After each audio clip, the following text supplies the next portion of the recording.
বেতন বেশি, ইউরোপের মতো বেতন। রাশিয়া আমাদের আরো কিছু কাজ একটু গেলে রাশিয়া যাবেন নি, পাঠা দিব নি। একটা নিয়ে থাকেন। না না না, আমি এটাতে তো আপনি যাবো অনলাইনে না। এরিয়া নেওয়ার আমি ওটা বলি মানে বললাম আর মামা ওই লোক আছে তো এগুলোর লোকে কথা বল মামা আমরা লোক দিতে পারবো বুঝছেন মামা, একটু শুধু আপনারা শুধু একটু ইয়ে করেন আমরাই দেন এই জন্য আমাদের ভিসা অ্যাপ্রুভ বা ভিসা ইয়ে হোক দেখবেন আমরাই দেখবেন আপনারা ইয়ে না মামা। এমনি এই এই মানে এই মাসের ভিতরে কোনো আপডেট জানতে পারবো না। 2 তারিখ মামা এম্বাসি খুলবে, 2 তারিখ। আচ্ছা হ্যাঁ, তারা কম্পিউটারে কাজ করতেছে। সার্বিয়া, মন্টেনেগ্রো, ম্যাসেডোনিয়া, বুলগেরিয়া, 4টে দেশ। আচ্ছা 4টে আর 2টা আছে, 6টা দেশের টোটাল। আসসালামু আলাইকুম। আমার রাশিয়ার কি খবর? কোনো খবর টবর আছে? জি ভাই, আসসালামু আলাইকুম। জি ভালো, বলতেছি ভালো আলহামদুলিল্লাহ। রাশিয়ার কোনো খবর আছে?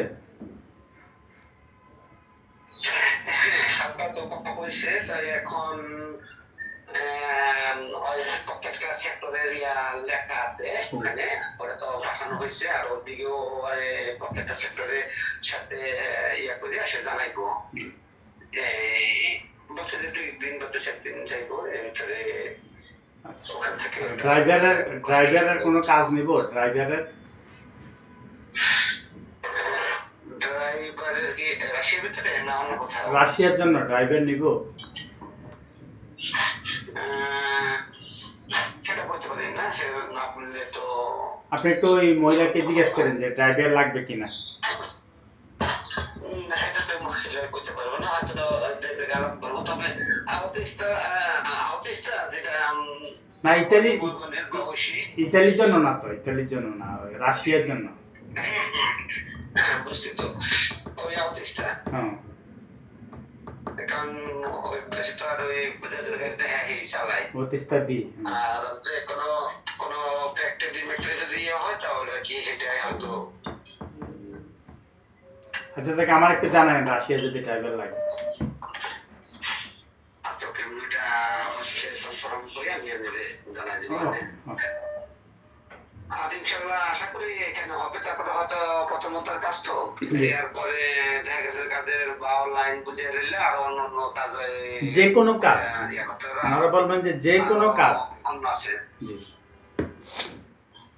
এরপর আরো কয়েকটা ইউক্রেনের আরো কয়েকটা ভালো ভালো লোক আছে আমাকে ওইটার ভিতরে। ইউক্রেনের ওই চার্চ গির্জা আর কি ওই ধর্মীয় একটা ওই দিনে ইয়ে করে উদযাপন করে। ইউক্রেনে যদি লোক ঢুকাইতে পারে কাজের জন্য তাও হবে, সমস্যা নেই।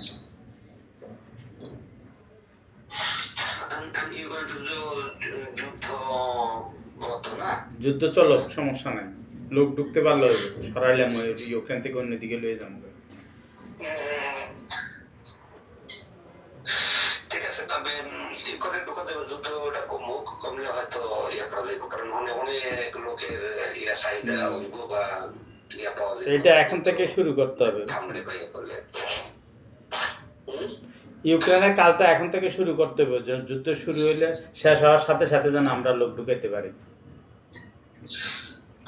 ইনশাল্লাহ এটা, কারণ এখানে তো অনেক ইউক্রেনে আমার আশেপাশে আমার অফিসের ওই যে না ওই যে বললাম না ধর্মীয় একটা ইয়া করে প্রার্থনা করে।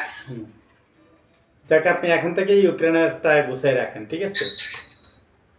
আচ্ছা ওকে, ওটা আমি গুছাই রাখবো। ওকে, তো খবরাখবর জানাই। আর আপনার এদিকে আসা হবে নি? এইদিকে আমারও ঢাকা একটু অফিসে যা ঝামেলা আছে এগুলি শেষ করে আসবো আর কি। কিছু লোক সার্বিয়ার হয়েছে, এগুলি ফ্লাইট দিয়ে আসবো।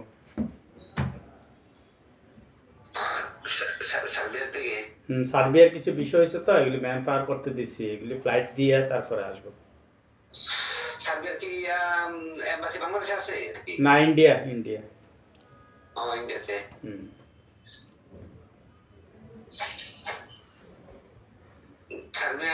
সার্বিয়াতে তো কত করে নেওয়া হয়?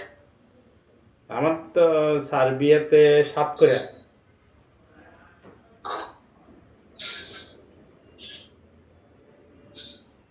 দেখি যদি ওদিক যদি কোনো হয় তাহলে হয়তো ইয়ে করতে দিয়ে দেবেন আমার কাছে। আচ্ছা, আপনার রাশিয়াটা দেখেন সিরিয়াসলি, এরপরে ইউক্রেন ধরবেন। রাশিয়াতে আপনার আসা হইব? রাশিয়াতে যাব, হ্যাঁ। ওকে, তাহলে আমি এদিক দিয়ে ঢুকলাম, আপনি ওদিক দিয়ে আইলেন। হ্যাঁ, আসেন, সমস্যা নেই। কয়েকদিন এসে ইয়ে দিব মানে। হ্যাঁ, মহিলারা আসলে আসেন, একসাথে আসলে ব্যবসা বাণিজ্য লাইন ফাইন করলাম থাকে। রাশিয়াতে হুম। রাশিয়ার মানে যে চোর অনেক একটু কমছে। না না, চোর গ্রাম অঞ্চলে চোর আছে আর কি, মস্কোতে তো আর চোর নাই। মস্কো থেকে আমাদের এই ছোটবেলা যেতাম রাইস, আমি তো রাশি নিয়েছিলাম। কয় ভাই মাইসে ওই যে না ইয়ারা কুলিগানেরা মারিয়া বলে ইয়া করে হালায়, টাকা পয়সা যা আছে সব নিয়ে যায়, কিন্তু একদিনে দেখি নেই। না না, আছে, একটা আতঙ্ক দিয়ে রাখতো। ভালো খারাপ সব জায়গায় আছে।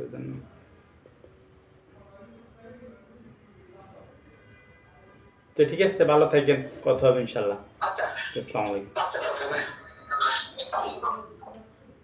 রাশিয়ার ড্রাইভার আপাতত নাই, তারপর আমরা যাবো এর মধ্যে। এখন নইলে মামা আমরা নইলে চলে মামা, নইলে এখন আমরা ধৈর্য ধরতে হবে কেমন মামা আমি কই, ইউরোপটা এখন এমন অবস্থা হয়েছে, আমরা এমবাসির কাছে যাইনি।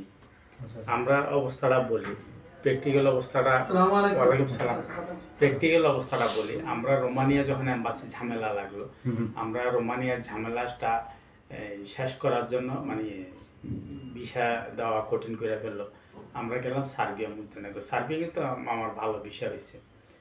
মন্তেনেগ্রো টাইম কম লাগে দিচ্ছে, মন্তেনেগ্রো শুরু হইলো, এই উড়ে এখন মনে করো 25,000 ফাইল জমা এরা কাভার দিতে পারে না, লোক হইলো 2 জন। 4টা দেশের একটা এম্বাসি, বাংলাদেশ, ইন্ডিয়া, শ্রীলঙ্কা, নেপাল, 4 দেশের একটা এম্বাসি, সার্বিয়ারও একটা, মন্তেনেগ্রোর একটা। আর সার্বিয়া তো ভালো, মন্তেনেগ্রোর নিজস্ব কোনো এম্বাসি নেই, সার্বিয়া এম্বাসি 2টা টেবিল নিয়ে 2 জনে বসে, এই হইলো এদের কাজ। একটা অফিসে একটা অফিসে একটা সার্বিয়া এম্বাসিতে বসে মন্তেনেগ্রো 2টা লোক বিশ্ব অফিসার হই আর কি। কয়টা কাজ করবো? হ্যাঁ, এখন এরা কাজ করতে করতে করতে করতে এই কাজের বিশাল ঝামেলা ফেলাই দিচ্ছে এই ফুরার জমায়।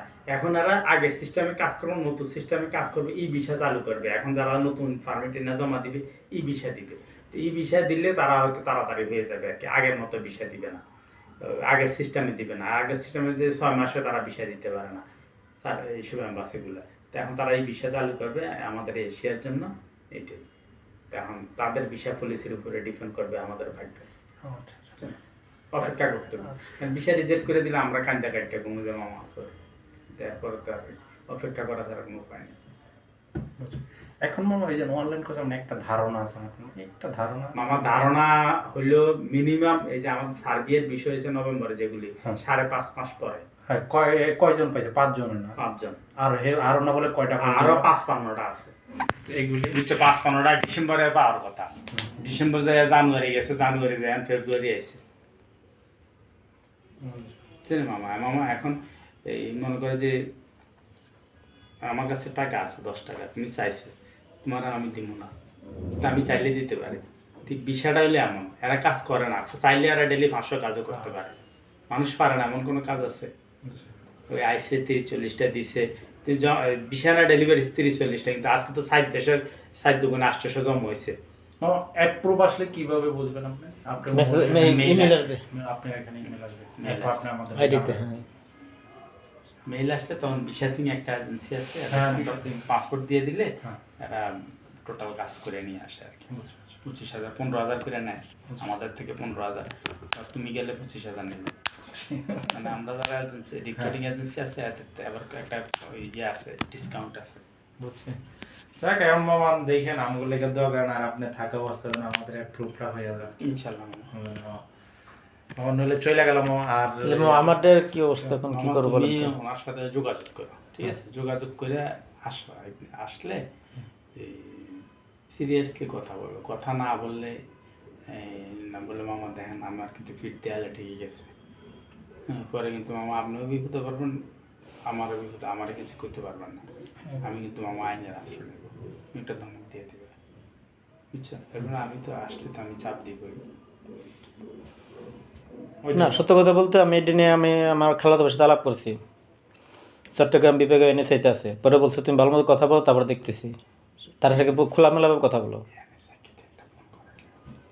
আমি আগে মামা অত দূর যাইতে চাচ্ছি না আগে, না তারপরে কারণ আমি পোলাপান মানুষ, আমি চাচ্ছি না যে আপনার সিনিয়র পার্সন আপনার সাথে কোনো বিয়াদবি করি। মামা আমি বলি একটা কথা, উনি কিন্তু আমার মামা। আমি তোমার বলছি এনএসএ দিয়ে ফোন করে কি জন্য? তোমার টাকা টাকা 2-1,000 টাকা হলে আচ্ছা করে দাও, মামা মাফ করে দাও, 5,000 টাকা হলে এক কথা, কিন্তু 50,000 টাকা, ঠিক আছে? তো এখন তুমি যেটা করবে এটা ধৈর্য ধরা, এর মধ্যে আসলে আমার সাথে পরশুদিন কথা হয়েছে, ওই যে এর মা এর ওয়াইফ অসুস্থ, এর শ্বশুর অসুস্থ, দুজনে হাসপাতাল আছে, তো এই আর কি। এবার আমার সাথে একটু মনোমালিন্য হয়েছে সবাই যেগুলো নিয়ে আর কি। তো তোমার সাথে এই কাম এইটা করছিলেন তার মামা নিজেও জানি না, বুঝছো? আমরা মামা এক মাসের উপর। মানে এমন আত্মবিশ্বাসের সাথে টাকাটা দিয়েছিলাম, আমরা যখন কাজ দিই তখন এই টাকা জমা দিয়েছিলাম, তখন কিন্তু আমার ফাইল নিতেছিলেন, আপনারা কোনো টাকা নিয়েছিলেন না, প্রথম কোন টাকা শুধু ফাইল নিয়েছিলেন। হ্যাঁ কিন্তু আমরা তখন মনে করেন যে দ্রুত কাজ হওয়ার জন্য বা কাজে যাতে মনোযোগ থাকে, সেই জন্য আমরা আপনাদের হ্যান্ড ক্যাশ দিয়ে গেছি 50,000 টাকা, যে আপনারা কাজ করেন বা মনোযোগ দিয়ে কাজ কাম করেন আমাদের। 2 লাখ টাকা জমা দিয়ে গেছে। কিন্তু যখন দেখলাম 4 মাস পরে দেখলাম যে না, এদের 2 জনেরটা জমা হয়েছে, আমারটা জমা হয় নাই, তখন অটোমেটিক্যালি মনটা ভেঙে গেছে। ভাঙার পর আমি ফ্যামিলির সাথে লাভ করছি, পরে ফ্যামিলির আগে বলছে যে আর তোমার বিদেশ যাওয়া লাগবে, তুমি বিদেশ যাওয়া টোটাল বাদ দাও, আজ 2 বছর সংসারটা শেষ করে দিলা পুরা। বুঝিনি তো, মাথায় একটা টেনশন দিলে আর এক দিয়ে কিন্তু কাজ কামে মনোযোগ অতটা হয় না। বাস্তব। আর বিদেশের নাম নিলে অটোমেটিক্যালি কাজ কাম স্লো হয়ে যায়, কোনো কাজে মন বসে না। 2 বছর ভুক্তি করবে, ফ্যামিলি থেকে সিদ্ধান্ত যাওয়া লাগবে না, তুমি দেশে যাও তাই করো। তবে মামা আর মানে আপনি থাকা অবস্থায় আসলে আপনি একটু মামারে কমু আপনি বললেন। আর আর বাইরে যেতে চাইছিলাম কি মামা, যেহেতু আমি স্কিল ওয়ার্কার, ইনশাল্লাহ আপনার এই টেলারিং জগতে অল স্কোয়ার, কাটিং শুরু করে সুইং পর্যন্ত চাইছিলাম যে বাইরে গেলে তো নিজের কর্মদক্ষতা নিজে উঠে যেতে পারবো, যেহেতু নিজের হ্যাঁ। ওই আপনি যে ব্লেজারগুলো পরছেন না ছবিতে, এগুলো আমি কাটিং সোয়েটারদের সেলাই দিতে পারি, সুইং। আমার 21 বছরের অভিজ্ঞতা চলে বর্তমান। আর সালমান টেলার্স আছে না, 21 বছরের অভিজ্ঞতা। 21 বছরের অভিজ্ঞতা। বয়স কত? আমার বয়স ছিল 33। 11 বছর বয়সে কাজে ঢুকছি, 11 থেকে 12। আমরা তো মামা সত্যি কথা নদী ভাঙ্গন মানুষ, আমার ছোটকাল থেকে পরিশ্রম করছি। কেরানীগঞ্জ কি নদী আছে নাকি? না, আমাদের বাড়ি রাজবাড়ি, রাজবাড়ি। কিন্তু কেরানীগঞ্জ থাকি বর্তমান। আচ্ছা আচ্ছা আচ্ছা আচ্ছা। আর কাজ শিখছি আপনি সালমান টেলার্স থেকে। তো রাজবাড়িতে গেছিলাম আমি। রাজবাড়ি নদী কই? বাবা, পদ্মা নদী সবচেয়ে বড় নদী আমাদের রাজবাড়িতে। পদ্মা বাড়ি আছে না আপনি? পদ্মা ওই বাড়ি। যে গত বছর গেলাম রাজবাড়ি জেলা যুবলীগের সম্মেলনে। হ্যাঁ হ্যাঁ। হ্যাঁ হ্যাঁ, আবার গেছিলেন? ইয়াতে তো গেল ওই যে বঙ্গবন্ধুর ইয়াতে হ্যাঁ বাড়ি বাগানোর কবর জিয়ারত করতে তো গেল। আমাকে কুমিল্লা তো সব বাস যে জিয়ারত মারত করে আসে। আর আমার খালাতো ভাই একটা আছে আপনার যে স্পেশাল ব্রাঞ্চে মালিবাগ। এত দরকার না মামা, আপনি একটু বলে দেন এইগুলি কি এগুলি মামা। এখন আপনার ব্যবসা প্রতিষ্ঠান নষ্ট করবেন, একটা ফেসবুক ডিজিটাল যুগ, আপনার একটা পোস্ট করলে তো সেটা মান সম্মান। যেহেতু একটা মাস আমার যেহেতু হেনস্থা করা দিয়েছে, সে সাইডে ডেট দিয়েছে, আমি আরেকবার লাস্ট মামার সাথে কথা বলি, তারপর দেখি। মামা মামা এখন ডিজিটাল যুগ মামা, এগুলি মামা সব একটা জিনিস ধৈর্য কিন্তু ক্ষমতা কিন্তু সবার একটা থাকে, কিন্তু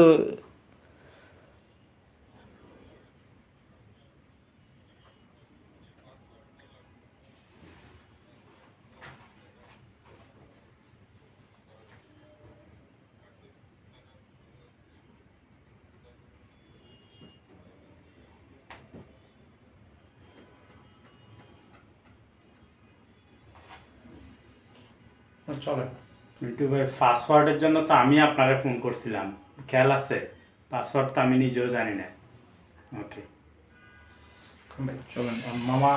মামা আপনি একটু কথা বলেন। মামা আপনি মামা আপনি একটু ইয়া করেন। ওকে মামা ঠিক আছে মামা, আমি বিরক্ত নিতে করুন না মামা, আপনি দেখা দেন মামা। দেখে নিলাম। আসসালামু আলাইকুম।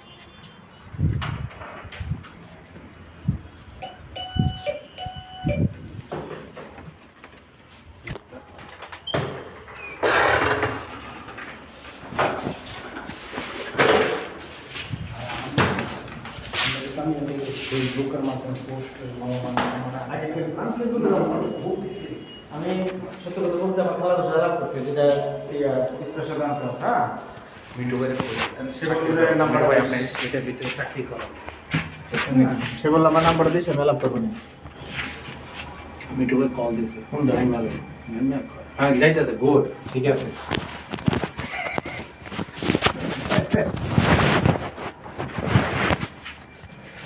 মিঠু ভাই কল দেবেন, মিঠু ভাই আপনি চাকরির ব্যবস্থা করছে, আপনি চাকরি এতে ওনার কথা আপনি কি বুঝলেন? ভাই শুনুন, হ্যাঁ কিন্তু মানে আমার যেহেতু হ্যার কথাতে ভাই হ্যাঁ ক্লিয়ার। হ্যাঁ ক্লিয়ার, কিন্তু